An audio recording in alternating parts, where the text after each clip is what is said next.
Hello, good morning बच्चों। आज हम काव्य 5 के अभ्यास करेंगे। प्रश्नों के उत्तर दीजिए। हमारे देश की क्या विशेषता है? तो हमारे देश की क्या विशेषता है? हमारे देश में भिन्न भिन्न रंग, रूप, पहनावा है, अलग अलग भाषा है, बोलने वाले लोग हैं, अलग धर्म के लोग हैं, तो भी हम सब एक होके रहते हैं। वो हमारे देश की विशेषता है। दूसरा, सभी नदियाँ कब एक होती है? तो सभी नदियाँ सागर में जाके एक हो जाती है। सभी धर्म का सार क्या है? तो सभी धर्म का सार एक ही है, मनुष्य को बुराई से दूर रखना और उन्हें उन्नत बनाना। शब्द पंखुड़ियों को उचित क्रम में रखकर वाक्य बनाएं। तो इन सबको हमको जमा के एक एक वाक्य बनाना है। तो इसमें पहला है, हम भारत देश के निवासी हैं। कोयल की आवाज़ मधुर होती है। हमें फूलों की तरह हंसते रहना चाहिए। गोले में से शब्द चुनकर अर्थपूर्ण वाक्य बनाइए। उदाहरण, सोहन पढ़ रहा है।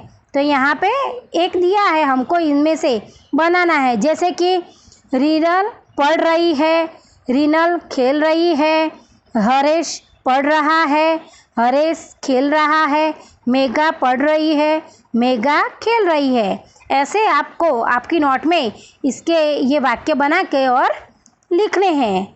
ये काव्य पंक्तियाँ का भावार्थ समझाइए। हिंद देश के निवासी सभी जन एक है।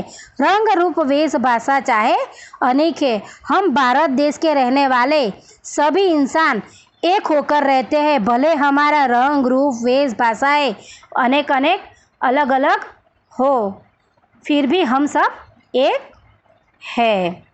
औरत और लड़की के स्थान पर क्रमशः आदमी और लड़का रखकर परिच्छेद को फिर से लिखे। बच्चों, तो ये आपको आपकी नोट में इसको लिखना है। अब है स्वाध्याय। प्रश्नों के उत्तर दीजिए। हिंदवासियों में कैसी विविधताएं हैं?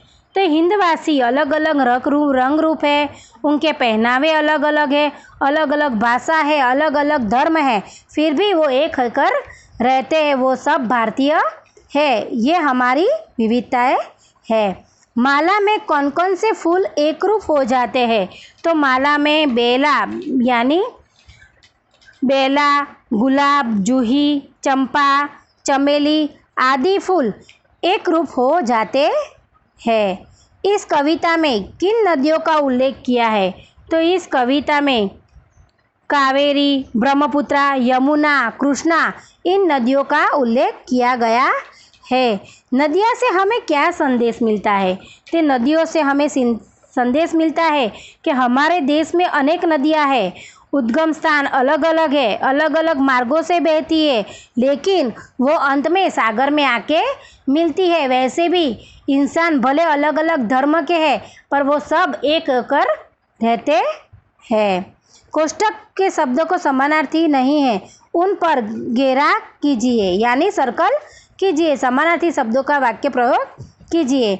बच्चों, इसमें है राह, पंथ और रास्ता, वो तीन समानार्थी है। पैर वो अलग है, तो इसमें हम सर्कल करेंगे।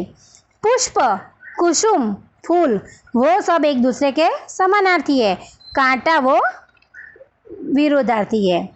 अनूठा, निराला, अनोखा ये तीन समानार्थी है। आम वो समानार्थी नहीं है। मनुष्य, जन, मानव ये तीन एक दूसरे के समानार्थी है। स्त्री वो अलग है। बच्चों, इसके वाक्य आपको आपकी नोटबुक में लिखने हैं बनाकर। चलो बच्चों, ये स्वाध्याय और अभ्यास आपका यहाँ पे मैं पूरा करती हूँ। आप अपनी नोटबुक में इसको लिख लेना। बाय।